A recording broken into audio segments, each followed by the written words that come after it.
everyone, in front of me I've got Oukitel K13 Pro, and let me share with you how to enable automatic system updates on this device.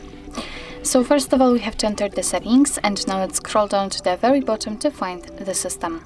Now let's tap on Advanced and tap on About Phone, which may be quite strange, but we have to first of all turn on the developer options. So here in About Phone, let's scroll down to the very bottom to find the build number and keep tapping on it until you'll see that you're in the developer mode.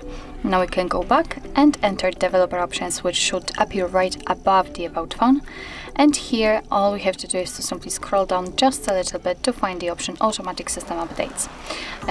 Currently this option is turned off, so in order to turn it on, just tap on it, and from now on, since this option is active, your device will be allowed to apply the updates when it will be restarted. So basically you do not need to update your device manually, just remember about restarting your device. Of course you can turn it off the same way. So actually this is it. This is how to enable automatic system updates in your Oukitel K13 Pro. Thank you so much for watching. I hope that this video was helpful, and if it was, please hit the subscribe button and leave the thumbs up.